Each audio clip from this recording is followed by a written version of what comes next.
I need all real Warriors fans to stand up right now because we're going through a rough patch of the season, and now is the time to show your support more than ever. I am the Crash Out King, and we are here to talk about the Golden State Warriors. So, you and me both have eyes.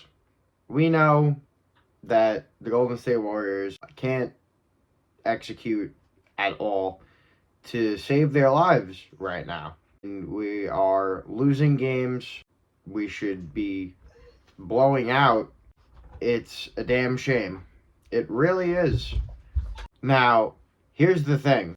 You want to go on comment sections and look at what everybody's saying and what the main narrative is after all these games. The main headline is, fire Steve Kerr. Oh, fire Steve Kerr. Get Kerr out of here. Kerr is done. Kerr is washed. I am here to be the guy to literally say, what the fuck is wrong with you people? What is wrong with you people? Fire Steve Kerr. Yeah, fire Steve Kerr because the Warriors are having a bad season. Fire the guy who has brought you 4 championships and 6 finals appearances in the last decade. Can you process that? You want to fire Steve Kerr. You actually want Steve Kerr fired. And who are you going to bring in? Might I ask? Drop below. Who are you going to bring in? Oh, Mike Brown. That's who you're going to say down below. I already know who you're going to say down below. Mike Brown. Okay. The assistant coach. He used to be your assistant coach. Yes, he was great. He was. And he got hired as the head coach of the Kings. And he literally proved exactly why he is no good in that head coach position. He doesn't know how to be the main guy when it comes to head coaching. As soon as the Kings fired him, boom, they're on a hot streak again. Can you not? Like, come on, man. Pay attention to ball. This is a channel for ball addicts. Like, you are watching every single Warriors. I have my eyes on every single Warriors game. I'm watching every single one. You know from me, I am here to give you all the proper details from a ball addict who's seen it with my own eyes. And I promise you guys that. That is one thing I can promise you guys. Firing Steve Kerr is not the solution. Back to what I was saying before. Who are you going to bring in? What? You want to call up Greg Popovich's dead corpse? I mean, maybe I'll give Eric Spoelstra that credit also, but like, come on. Who are you actually like thinking of putting in that position when you go in comment sections after every game and you say fire Steve Kerr? I genuinely don't understand it. And it's going to take me a long time to understand it. I obviously am a human being, and I know that you need to question some of Kerr's decisions. Obviously, everybody makes some questionable decisions. There's going to be plenty of questionable decisions that Steve Kerr makes. But in the grand scheme of things, saying to just fire him outright, you know how irrational of a human being you have to, and you have no idea how irrational of a human being I am, and I wouldn't even say something like that. Like, you got to be on another level of just being so spoiled and literally never have been through a rough patch with your team like ever to be saying something so horrendous like that. Like, stop. This guy just won the country the gold medal. This is Steve Kerr, the Golden State Warriors coach, America's coach, Steve Kerr. Lay the fuck off of him. What is your problem? Listen, none of you were on this guy's ass when the Warriors had their beautiful 12-3 start to the season, and you and I both were jumping up and down, screaming at the top of our lungs at every single game in our house. None of us were saying, fire Steve Kerr. Why on God's green earth would anybody be saying something like that? No, as soon as they want to start doing bad, start dropping games, as soon as the players want to start not performing the way they were at one point, that's when you want to say fire Steve Kerr? How about not blaming Steve Kerr? How about blaming the guys who decided to randomly fall off a cliff on him? These guys have stopped showing up. These guys have stopped showing up. They've fallen off a cliff. Steve Kerr, at the beginning of this season, when the beautiful 12-3 start was going on, Kerr had his rotations. He was ready to permanently lock in the rotations. If you can recall, if you actually watch the post games, if you actually go in depth like that, like me, like real fans do, okay, you'll remember that literally like 2 games before Melton went down for the season, Kerr was on saying like, wow, I think I found my rotation. We're going to be going with Melton starting at the 2 going forward. We got this thing starting to get set now and everything's going into motion. Bang. Melton's down for the season. You know? Shit happens. It sucks. It's so unfortunate, but it is what it is. We knew that with this huge log jam of a lineup and some of the risks that we took with certain signings like Melton, we knew he was injury prone when we got him, but we've been wanting to get him for a long time and we took the risk. We knew that the chopping block was going to be determined by injuries. We knew that injuries were going to happen, and we knew that we had guys in place to take over those roles when those injuries happened, okay? The fact that these injuries decided to happen when they did, and that these guys can't step into the roles now at this point into the season, why is that Steve Kerr's fault? Why is that Steve Kerr's fault? Brendan Pajemski has fallen off of a cliff after having an immaculate rookie season. You know what it is a coach's job to do? To continue to trust that man. It is to continue to go on post games and speak good things publicly about the man and instill confidence in him. And that is supposed to reflect in his game on the floor. What is Pod supposed to be thinking out on the floor if you have Kerr berating him, cutting play time drastically? You guys are insane. The hypocritical fans. All these years, you guys have been saying, oh, Kerr can't develop rookies. Kerr sits rookies. And the one time that Kerr has been letting this guy Pods rock through it all, through the good and the bad, you want to absolutely berate him for it. You guys should be thanking him. Thank you, Steve Kerr, after all these years, finally letting a rookie develop with a lot of playtime and having a starting role from the beginning so he can truly develop into a star one day. Why are you expecting Pods to be an all-star in his second season, man? You want to know what the problem with Pods is?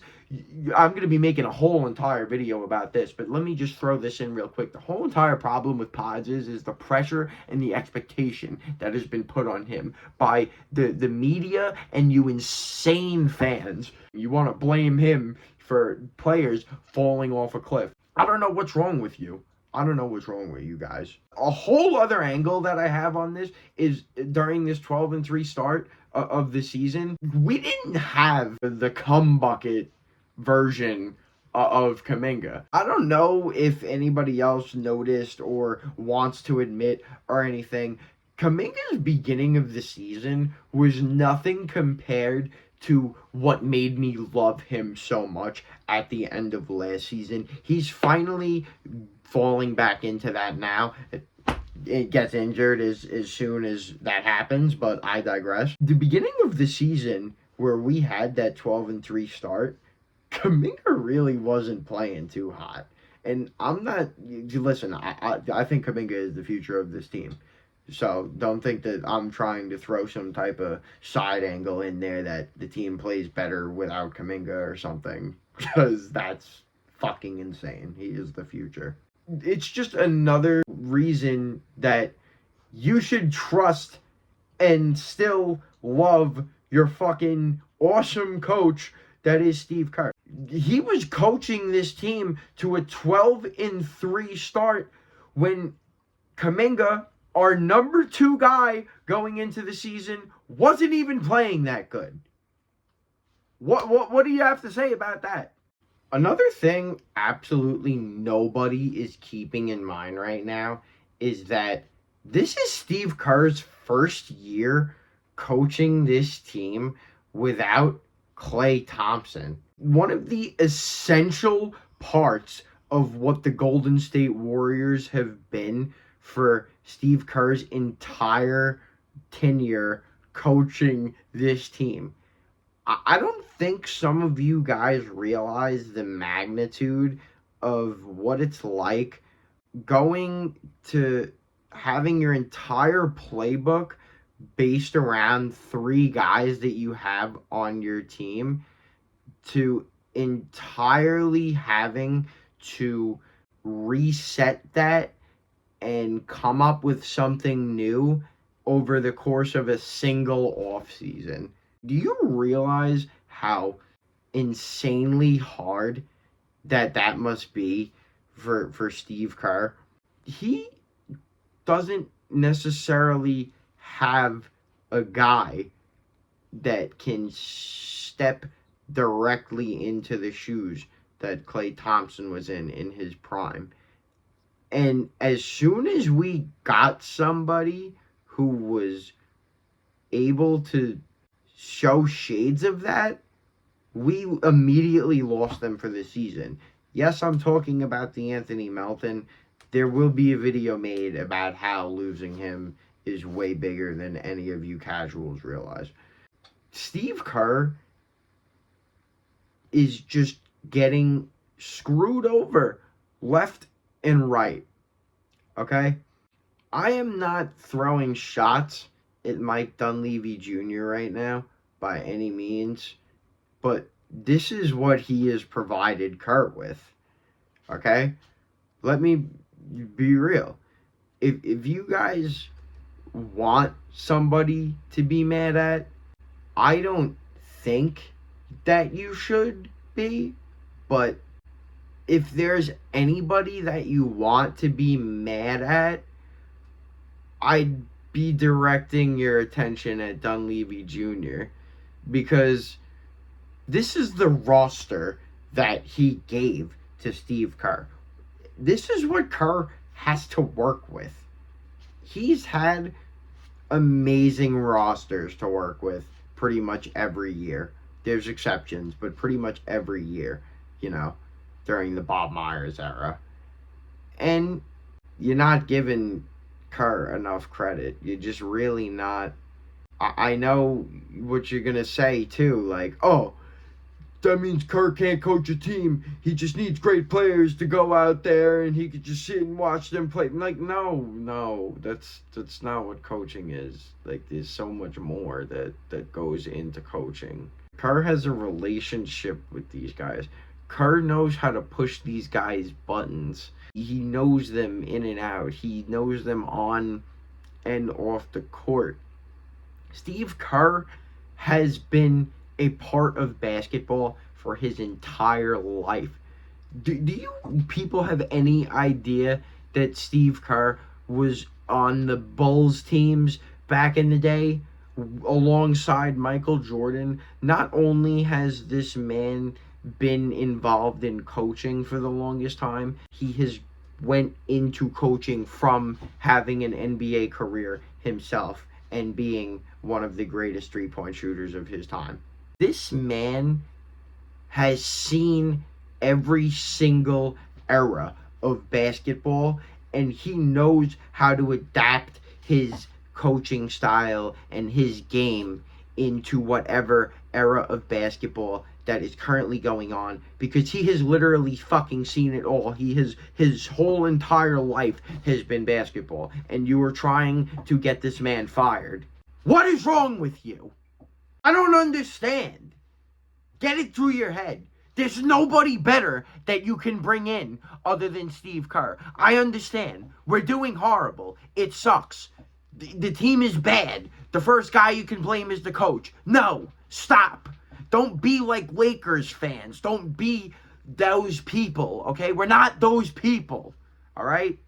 Steve Kerr is one of the greatest NBA coaches of all time, and we have the luxury of having him, all right? Drop it! This roster is just so much different from last season. So much changed in the blink of an eye over an offseason. Steve Kerr has so much swirling around to work with. You lost a lot of guys this offseason, and you replaced them with a lot of new ones. We have an overhauled roster. Chris Paul is gone. Klay Thompson is gone. Dario Saric is gone. Like, so many new guys were brought in. We had a draft pick brought in. We had the draft pick traded for a guy, brought him in, and then got the draft pick back for cash. Like, we added so much this offseason. There's so much log jam, the term that they've been throwing out. There's so much log jam in the lineup. Steve Kerr has no idea what he's working with.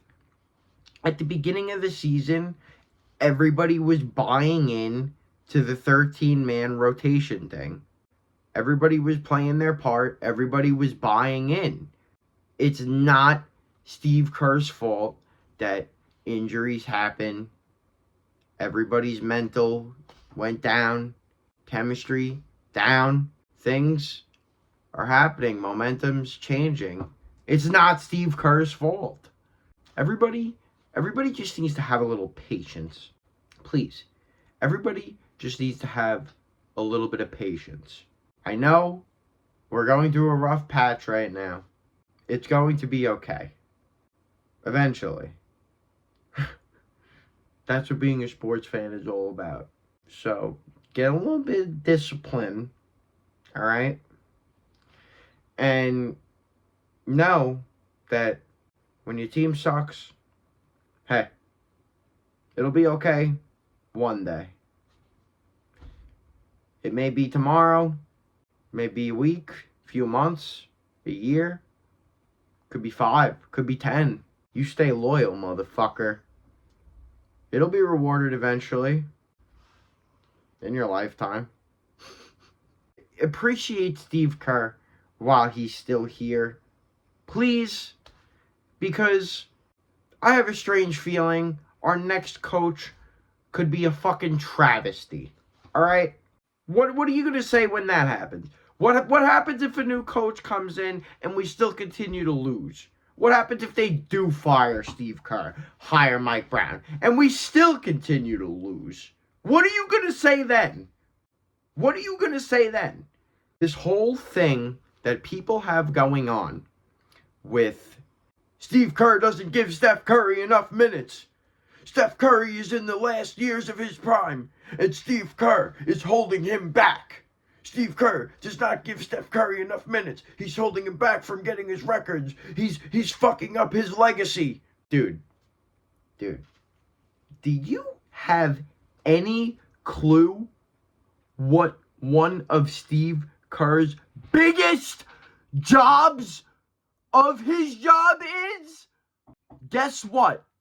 It is preserving Steph Curry, not playing him over 30 minutes a game in every regular season game at his age for him to get injured, and then the same exact people who are freaking out saying, oh, Steve Kerr doesn't play Steph Curry enough minutes. You are the same exact people who would go in the comments that very game Steph got injured and would say, why is Steve Kerr playing Steph Curry 30 minutes plus in a regular season game? Save him for the postseason. That's exactly what he's doing. And he's doing a good job at it. And the same with Draymond Green. So shut the fuck up. How about that? One final thing. Another thing that you can partially thank Steve Kerr for is the return of Maple Jordan Andrew Wiggins. Because honestly, Steve Kerr was the guy coming out during the offseason talking to reporters saying, oh, Andrew Wiggins is going to be our number 2 guy going into the season. We know we can always rely on him to score over 20 points a game. He's our guy. You want to know what I was thinking when Steve Kerr was saying those things over the offseason before I saw Andrew Wiggins come back in front of my eyes? I thought Steve Kerr was smoking the fucking magic good stuff. I really did. I thought he was absolutely senile. Because after watching what Andrew Wiggins has done the last 2 seasons, granted all the horrible things that has been going on in his life and whatever, I know his father passed away, you know, mine did too. So, no excuse, Bubba. Like, seriously, man. I really thought that Steve Kerr was puffing the Magic Dragon, man, when he said that Andrew Wiggins was going to come out this year and be the number 2 guy. But you know what? Guess what happened? Steve Kerr helped instill the confidence in Andrew Wiggins to come out and play insanely good basketball again. Andrew Wiggins is in the running to be an all-star again this year.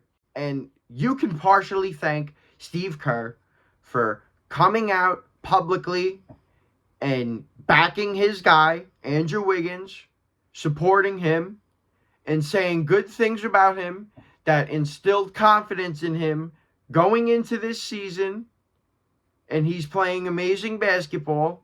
Thank you, Steve Kerr. And hopefully that same exact thing works for Buddy Hield. That's what he's trying to do with Buddy Hield. Don't get mad at him for it. The Kerr hate is crazy. It's from casuals, and it needs to stop. It needs to stop.